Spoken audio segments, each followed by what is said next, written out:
आज एक बार फिर से देश भर में वाइन शॉप के बाहर लॉकडाउन का मजाक उड़ा। शराब की दुकानों के बाहर लंबी लंबी लाइन दिखी। शराब खरीदने वालों ने सोशल डिस्टेंसिंग की धज्जियां उड़ा दी। कहीं कहीं पुलिस ने सख्ती दिखाते हुए वाइन शॉप को बंद करा दिया। देश के अलग अलग शहरों से आई ये तस्वीर हैरान करने वाली है। जैसा कल का मंजर था ठीक वैसा आज भी हुआ। जगह जगह शराब खरीदने के लिए सोशल डिस्टेंसिंग का पालन नहीं होता दिखा। दिल्ली के लक्ष्मी नगर में सुबह से काफी लंबी लाइन लग गई। धक्का मुक्की होने लगी तो पुलिस की तैनाती करनी पड़ी। ठीक वैसा ही मंजर कनॉट प्लेस में भी दिखा। कर्नाटक के हुबली में तो शराब खरीदने वालों ने अपनी जगह रिजर्व करने के लिए चप्पल जूते तक रख दिए। दिल्ली के लक्ष्मी नगर में आज मंजर ज्यादा हैरान करने वाला था। लक्ष्मी नगर में करीब आधा किलोमीटर से ज्यादा लंबी लाइन लगी हुई थी। शराब खरीदने वाले धक्का मुक्की पर उतारू हो गए। मजबूरन पुलिस को सख्त रुख दिखाना पड़ा। लक्ष्मी नगर में आज भीड़ को देखते हुए लोगों को टोकन भी बांटे गए। दिल्ली के लक्ष्मी नगर शराब की दुकान पर सुबह से ही लोगों की भीड़ देखने को मिल रही है। आप ये तस्वीरें देखेंगे, यहाँ पर लगातार प्रशासन लोगों से सोशल डिस्टेंस मेंटेन करने की गुजारिश कर रहा है। और ये लक्ष्मी नगर शराब की दुकान के बाहर की आप ये पूरी तस्वीर यहाँ पर देख रहे हैं। दरअसल आज यहाँ पर लोगों को कुछ टोकन बांटे गए हैं। उस टोकन के आधार पर लोग यहाँ पर जो है वो सामान अपना खरीदने के लिए यहाँ पर पहुंचे हैं। टोकन आप लोगों को आज यहाँ पर बांटे गए हैं। यहाँ पर आप देखेंगे कि हाथ पे जो टोकन नंबर है वो यहाँ पर लिखे हुए हैं और इसी के जरिए लोग जो वाइन शॉप है वहां तक पहुंच पाएंगे। सुबह कितने बजे आ गए थे आप? सर हम आए थे 5 बजे सुबह। लक्ष्मी नगर में पुलिस बार बार लोगों से सोशल डिस्टेंसिंग को मेंटेन करने की अपील करती दिखी। बावजूद इसके लोग मानने को तैयार नहीं दिखे। सोशल डिस्टेंसिंग मेंटेन करें। कोरोना के खिलाफ हम लोग सभी लोग लड़ रहे हैं, आपको पता है। तो सबसे जरूरी जो इसमें बात है वो है सोशल डिस्टेंसिंग की। आप सभी लोग सोशल डिस्टेंसिंग जरूर मेंटेन करें। कम से कम इतनी दूरी जरूर हो। आप देख रहे हैं 1 मीटर की दूरी कम से कम जरूर हो। सोशल डिस्टेंसिंग का ख्याल रखते हुए आज दिल्ली के गोल मार्केट में शराब की सभी दुकानें बंद कर दी गईं। पुलिस वाले बार बार अनाउंस करके लोगों को बता रहे थे कि आज वाइन शॉप बंद है। तो सूचित किया जाता है दौरान कोरोना लॉकडाउन कोई भी वाइन शॉप नहीं खुलेगी। कृपया करके भीड़ एकत्र ना हो और अपने काम पे व्यस्त रहें। कोई भी यहाँ भीड़ ना करें। सोशल डिस्टेंस का विशेष ध्यान दें। मुंह पे मास्क होना चाहिए। अंदर सैनिटाइजर लगा हुआ है ऑटोमेटिक। कृपया हैंड वॉश करके ही अंदर जाएं। सोशल डिस्टेंस का विशेष ध्यान दें। दिल्ली से सटे गाजियाबाद में भी शराब के दुकानों पर सोशल डिस्टेंसिंग दिखी। इसकी बड़ी वजह थी अनाउंसमेंट। माइक के जरिए बार बार लोगों को समझाया जा रहा था कि वो सोशल डिस्टेंसिंग रखें। उसका असर भी हुआ। लोग दूर दूर खड़े नजर आए। कर्नाटक के हुबली में शराब खरीदने वालों ने नया जुगाड़ ढूंढ निकाला है। लाइन में लगने की बजाय जगह ही रिजर्व कर ली। गोले में किसी ने अपना हेलमेट रखा तो किसी ने पानी की बोतल, कुछ ने झोला तो कुछ ने चप्पल जूते तक रख दिए। उत्तर प्रदेश में जाम टकराने वालों ने रिकॉर्ड बना डाला।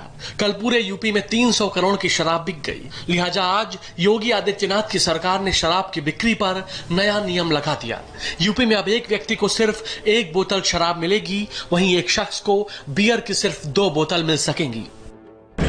लखनऊ में आज भी शराब की दुकानों के बाहर लंबी लंबी कतारें लगी हैं। पुलिस तैनात है, लोगों को इस तरह से गोले में खड़ा करा रही है। कल एक दिन में पूरे यूपी में 300 करोड़ रुपए की शराब बिकी है। लखनऊ में 6 करोड़ की शराब बिकी है। इसको देखते हुए सरकार ने अब ये फैसला किया है कि एक आदमी को एक ही बोतल देशी या विदेशी शराब मिलेगी और बियर की सिर्फ 2 बॉटल्स मिलेंगी। तो ये किस तरह की दिक्कतें यहाँ पे आ रही हैं आप लोग को? मैम अभी तो सबको जो ये जानकारी मिली है उसके तहत मिला कि एक आदमी को 1 ही बोतल दारू दी जाएगी। या तो 1 बोतल दारू लेगा या तो 2 क्वार्टर लेगा। इससे ज़्यादा नहीं, लेकिन वो बताए लोग उसको फॉलो भी कर रहे हैं। और ये जो सेल्समैन ये भी उसके तहत ही उनको दे रहे हैं। और हमारे सीपी महोदय भी आदेश है कि कहीं पे सोशल डिस्टेंसिंग का उल्लंघन ना हो। उसके तहत हम लोग लगातार सबको जागरूक कर गोले में खड़ा कर रहे हैं। कोलकाता में भी कमोबेश मंजर दिल्ली जैसा था। कोलकाता के न्यू मार्केट इलाके में शराब की दुकान के बाहर लोगों की लंबी लाइन लगी हुई थी। तस्वीरों में देखिए कैसे लोग एक दूसरे से सट कर खड़े हैं। शराब खरीदने के चक्कर में किसी को भी सोशल डिस्टेंसिंग का ख्याल ही नहीं है। हैरानी की बात यह रही कि दुकान खुलने के काफी पहले से ही लोग लाइन लगाकर खड़े हो गए थे। पश्चिम बंगाल में शराब की दुकानें खुलने का समय दोपहर 12 से शाम 7 बजे तक का है, लेकिन दुकान खुलने के समय से पहले ही दुकान के बाहर लंबी लाइन लग रही है और यहाँ पर आप देख सकते हैं पुलिस को काफी मशक्कत करनी पड़ रही है सोशल और फिजिकल डिस्टेंसिंग मनवाने में। लोग अभी भी बिल्कुल भी जागरूक नहीं है और एक तरह से कहा जा सकता है कि शराब के पीछे इतने दीवाने हो गए हैं कि खुद की जान की भी बिल्कुल परवाह लोगों को नहीं है। अब ये पूरा का पूरा रेड जोन इलाका है, मतलब कोलकाता और हावड़ा जो जिले ऐसे हैं जो सबसे ज्यादा पश्चिम बंगाल में इफेक्टेड हैं। इस वक्त हम लोग हैं पश्चिम बंगाल के कोलकाता जो राजधानी है उसके न्यू मार्केट इलाके में, और ये इलाके में भी आसपास थोड़ी दूर में कई केस मिले हैं पिछले कई दिनों में। आज देश भर में शराब की दुकानों से जैसी तस्वीरें आई हैं वो सोशल डिस्टेंसिंग का मजाक है। ये उन करोड़ों लोगों के साथ भी मजाक है जो घरों में रहकर लॉकडाउन का पालन कर रहे थे। सवाल जस का तस है, ऐसे कैसे हम कोरोना को हरा पाएंगे? केजरीवाल सरकार ने दिल्ली में पेट्रोल और डीजल पर वैट बढ़ा दिया है, जिसके बाद अब दिल्ली में पेट्रोल ₹1.67 और डीजल ₹7.10 महंगा हो गया है। पेट्रोल पर वैट को बढ़ाकर 27% से 30% कर दिया गया है, जबकि डीजल पर 16.77% से बढ़ाकर वैट 30% कर दिया गया है। इसी के साथ दिल्ली में अब पेट्रोल की कीमत ₹71.26 प्रति लीटर हो गई है, जबकि डीजल की कीमत बढ़कर ₹69.39 प्रति लीटर हो गई है। कोरोना वायरस के संक्रमण को फैलने से रोकने के लिए देश भर में लागू लॉकडाउन का आज 42वां दिन है और तीसरे चरण के लॉकडाउन का दूसरा दिन। हर बढ़ते दिन के साथ ये उम्मीद की जा रही है कि कोरोना का जो मीटर है और ग्राफ है वो नीचे आएगा, लेकिन इसके उलट ये बढ़ता ही जा रहा है। पिछले 24 घंटे में आए कोरोना के आंकड़ों ने कोहराम मचा दिया है। ये रिपोर्ट देखिए। देश भर में लागू लॉकडाउन के हर बढ़ते दिन के साथ किलर कोरोना का ग्राफ भी तेजी से बढ़ रहा है और पिछले 24 घंटे में तो ऐसा ब्लास्ट हुआ जो पहले कभी नहीं हुआ था। देश में कोरोना से 24 घंटे में 195 लोगों की मौत हो गई, जो एक दिन में मौत का अब तक का सबसे बड़ा आंकड़ा है। वहीं पिछले एक दिन में 3,900 नए केस के साथ कोरोना के मरीजों की संख्या 46,433 तक पहुंच गई है, जबकि मौत का यह वायरस अब तक देश के 1568 लोगों की जिंदगी पर भारी पड़ा है। आज दिल्ली में शास्त्री भवन से बहुत बड़ी खबर आई। कानून मंत्रालय का एक ऑफिसर कोरोना पॉजिटिव पाया गया। इसके बाद शास्त्री भवन का एक फ्लोर सील कर दिया गया। एहतियातन गेट नंबर 1 से गेट नंबर 3 का एरिया भी सील कर दिया गया। भारत सरकार के कानून मंत्रालय के डिप्टी सेक्रेटरी लेवल के एक अधिकारी कोरोना पॉजिटिव पाए गए हैं। कानून मंत्रालय की बात करें तो दिल्ली के इसी शास्त्री भवन के 4थे फ्लोर पे वो दफ्तर है और एक बार जैसे ही उन्होंने इस बात की सूचना दी कि वो कोरोना पॉजिटिव हैं, उसके बाद शास्त्री भवन के 4थे फ्लोर को पूरी तरह से सील करके सैनिटाइज किया जा रहा है और गेट नंबर 1 से लेकर गेट नंबर 3 तक जो शास्त्री भवन के ए विंग पे 4थे फ्लोर की तरफ जो चीजें जाती हैं जैसे लिफ्ट वगैरह सीढ़ियां, उन सारी जगहों को सैनिटाइज किया जा रहा है। उस अधिकारी की बात करें तो 23 अप्रैल को आखिरी बार वो इस दफ्तर में आए थे। उनके क्लोज कॉन्टैक्ट में जो उनके सहयोगी रहे थे और लॉ के एक कंसल्टेंट, उन तीनों को ही होम क्वारंटीन किया गया है। वहीं दिल्ली में कोरोना मीटर तेजी से भाग रहा है। दिल्ली में पिछले 24 घंटे में 349 कोरोना पॉजिटिव केस मिले हैं, जबकि 69 लोग अस्पताल से डिस्चार्ज हुए हैं। इसी के साथ दिल्ली में कोरोना मरीजों की संख्या 4,898 हो गई है, जबकि दिल्ली में अब तक कोरोना से 64 लोगों की जान भी गई है। वहीं महाराष्ट्र में कोरोना ने कोहराम मचा रखा है। महाराष्ट्र में 24 घंटे में 771 नए केस सामने आए हैं। एक दिन में 35 लोगों की मौत हुई है। महाराष्ट्र में अब तक 14,541 केस सामने आए हैं। डेथ मीटर 583 तक पहुंच गया है। महाराष्ट्र में मुंबई कोरोना का एपी सेंटर है। सिर्फ 24 घंटे में मुंबई में 510 नए केस मिले हैं। मुंबई में 18 मौतें हुई हैं। इस बीच मुंबई के एक डीसीपी कोरोना से संक्रमित हो गए हैं। मध्य मुंबई में जोन 3 के डीसीपी और आईपीएस अधिकारी कोरोना पॉजिटिव पाए गए हैं और सबसे अहम बात यह है कि मध्य मुंबई में अतिरिक्त पुलिस आयुक्त कार्यालय में ही उनका भी दफ्तर है और इसी परिसर में काम करने वाले कुल 17 पुलिस कर्मचारी जो हैं वो पॉजिटिव पाए गए हैं। आप देख सकते हैं ये अतिरिक्त पुलिस आयुक्त कार्यालय है और यहीं पर जोन 3 के डीसीपी का भी कार्यालय है। यहाँ पर कार्यरत 17 पुलिस कर्मचारी जो हैं वो कोरोना से संक्रमित हैं। फिलहाल डीसीपी की रिपोर्ट पॉजिटिव पाए जाने के बाद में उन्हें क्वारंटाइन किया गया है और यहाँ पर आप देखिए सैनिटाइजिंग किया जा रहा है, सैनिटाइजर की भी व्यवस्था की गई है। जो एंट्रेंस है एक डोम बनाया गया है कि जो पुलिस कर्मचारी अंदर जाते हैं वो खुद को सैनिटाइज करते हैं। लेकिन जिस तरह से मुंबई में लगातार कोरोना पॉजिटिव होने के मामले सामने आ रहे हैं, फिलहाल मुंबई सहित पूरे महाराष्ट्र में लगभग 385 से ज़्यादा पुलिस कर्मचारी जो हैं वो कोरोना के पॉजिटिव पाए गए हैं। मध्य प्रदेश और गुजरात में भी तेजी से कोरोना का ग्राफ ऊपर चढ़ रहा है। पिछले 24 घंटे में एमपी में कोरोना के 105 नए मरीज सामने आए हैं, जिसके बाद एमपी में कोरोना के मरीजों की संख्या 2985 तक पहुंच गई है, जबकि एमपी में कोरोना से अब तक 165 लोगों की मौत हुई है। वहीं गुजरात में कोरोना से पिछले 24 घंटे में 29 लोगों की मौत हो गई, जिसमें से अकेले अहमदाबाद में 26 लोगों की जान चली गई, जबकि प्रदेश में 376 नए केस सामने आए हैं। कोरोना का मीटर जिस तेजी से भाग रहा है, उसे देखकर ऐसा लग रहा है कि इस वायरस पर अभी लगाम लग पाना मुश्किल है। गुजरात का अहमदाबाद देश के सबसे बड़े हॉटस्पॉट में शुमार है। अहमदाबाद में मरने वालों की तादाद पूरे गुजरात में सबसे ज्यादा है। अब कोरोना के सुपर स्प्रेडर सरकार और मेडिकल स्टाफ की चिंता बढ़ा रहे हैं। सुपर मार्केट से लेकर सब्जी की दुकान चलाने वाले तक कोरोना की चपेट में आकर जनता के लिए घातक बन गए हैं। गुजरात कोरोना के सबसे डेंजर जोन में है, जहां 5800 से ज्यादा केस और 319 मौत हो चुकी है।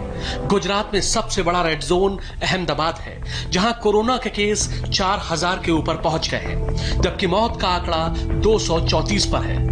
अहमदाबाद में कोरोना के सुपर स्प्रेडर अब सरकार की चिंता बढ़ा रहे हैं। अहमदाबाद के सबसे बड़े सुपरमार्केट के 5 स्टाफ पॉजिटिव मिले, जिसके बाद पूरे कॉम्प्लेक्स को क्वारंटीन जोन डिक्लेयर कर दिया गया। अब प्रशासन ने यहां से सामान खरीदने वाले हजारों लोगों की कॉन्टैक्ट ट्रेसिंग शुरू कर दी है। बजरंग सुपरमार्केट जो कि एक पॉश सुपरमार्केट है और यहाँ पे करीब 5 एम्प्लॉयज जो हैं इस बजरंग सुपरमार्केट के, वो कोरोना पॉजिटिव पाए गए हैं और उसके बाद इस शॉप को, इस सुपरमार्केट को बंद कर दिया गया है। और यहाँ पे करीब 27 से 28 एम्प्लॉयज टोटल काम करते थे, उन सभी को क्वारंटाइन किया गया है। उनका जो है इस वक्त उनके टेस्ट वगैरह भी लिए जाएंगे, सैंपल उनके लिए जाएंगे, उनके टेस्ट किए जाएंगे। और आप देख सकते हैं पूरे एरिया को, इस वक्त पूरे कॉम्प्लेक्स को डिसइंफेक्ट किया जा रहा है। यहाँ से जो लोग आकर के शॉपिंग करते थे, काफ़ी बड़े पैमाने पर यहाँ से लोग आकर के आसपास के लोग जो हैं वो शॉपिंग किया करते थे, उन सब का कॉन्टैक्ट ट्रेसिंग भी इस वक्त कॉरपोरेशन की टीम्स द्वारा किया जा रहा है। अहमदाबाद के ही साबरमती इलाके में एक फल बेचने वाले में कोरोना इन्फेक्शन मिलने के बाद इलाके के 200 लोगों को क्वारंटीन कर दिया गया। अहमदाबाद में पहले ही फल और सब्जी बेचने वालों को सुपर स्प्रेडर कैटेगरी में रखा गया है। यहाँ दुकानों में इस तरह से पोस्टर्स लगा दिए गए हैं बाहर, ताकि लोग आके इसको पढ़ सकें, जिसमें साफ तौर पे लिखा हुआ है कि इस जो इलाके के लोग हैं उनको सूचित किया जा रहा है कि पिछले 14 दिनों में अगर इन लोगों ने, यहाँ के लोगों ने जैन फ्रूट से अगर कोई खरीदारी की है तो वो आकर के तुरंत कॉरपोरेशन के वार्ड ऑफिस में जानकारी दें और बताएं कि उन्होंने यहाँ से फ्रूट खरीदे हैं और खुद को होम क्वारंटाइन कर लें। अब आप अंदाज़ा लगाइए कि साबरमती इलाके में कोई केसेस भी नहीं थे ज़्यादा, लेकिन ऐसा माना जा रहा है कि जैन फ्रूट सेंटर वाले को जो संक्रमण है वो हो सकता है दूसरे सब्जी वालों से या फ्रूट वालों से लगा हो सकता है।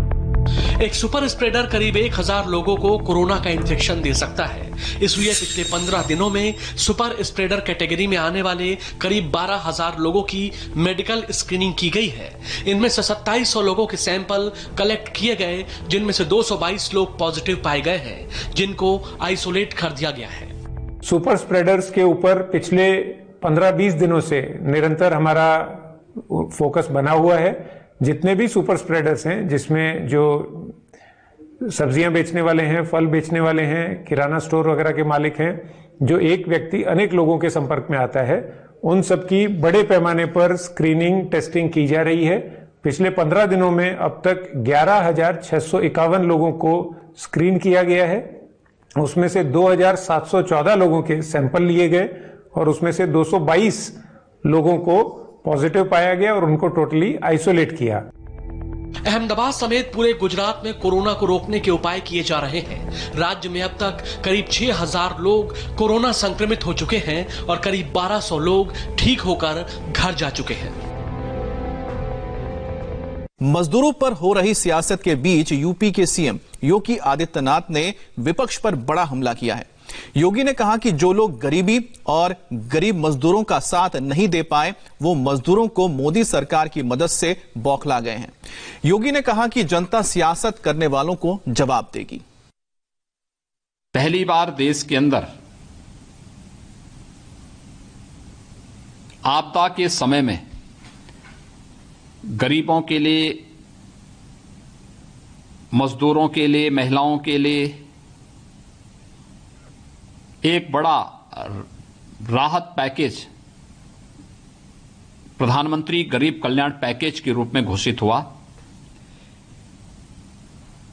जो लोग अपने शासनकाल में गरीबों के, महिलाओं के और कमजोर वर्ग के लोगों के कल्याणकारी योजनाओं का पैसा हड़प जाते थे, आज जब ये पैसा उन गरीबों के खाते में पहुंच रहा है तो उनकी बौखलाहट स्पष्ट दिखाई देती है।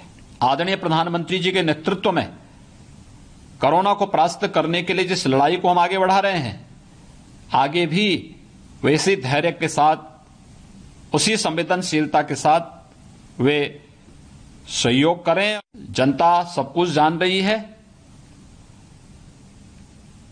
इन लोगों के इस नकारात्मक रवैये का जवाब जनता जनार्दन स्वयं देगी। देश पर कुर्बान होने वाले शहीदों को आज अंतिम विदाई दी गई। जयपुर में सैन्य सलामी के बाद कर्नल आशुतोष शर्मा को अंतिम विदाई दी गई तो पंचकुला में मेजर अनुज सूद पंचतत्व में विलीन हुए। अपनी शहादत देकर देश के दुश्मनों को ढेर करने वाले शहीद कर्नल आशुतोष शर्मा पंचतत्व में विलीन हो गए।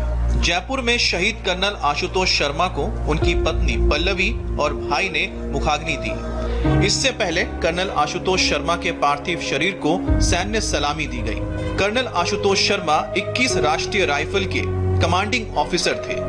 आंखों में आंसू लेकिन दिल में शहादत का गर्व लिए पल्लवी ने कुछ इस तरह से विदाई दी। आप सबके लिए एक ही चीज है, I am so proud of my husband.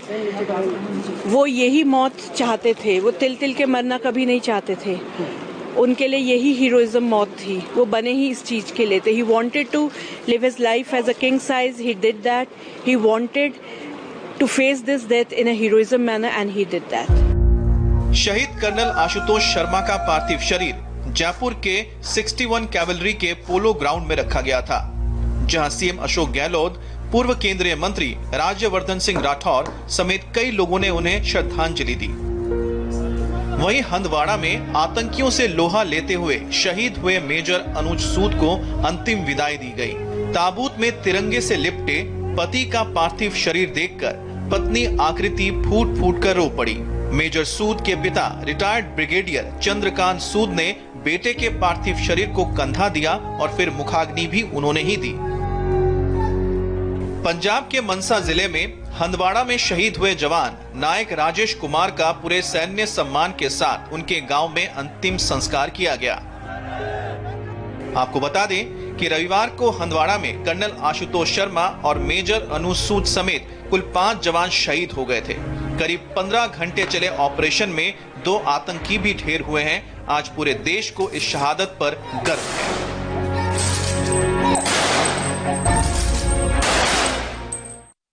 फिलहाल इस बुलेटिन में इतना ही। कल हम फिर इसी समय दिव्यांग जनों के लिए लेकर आएंगे ये स्पेशल न्यूज बुलेटिन।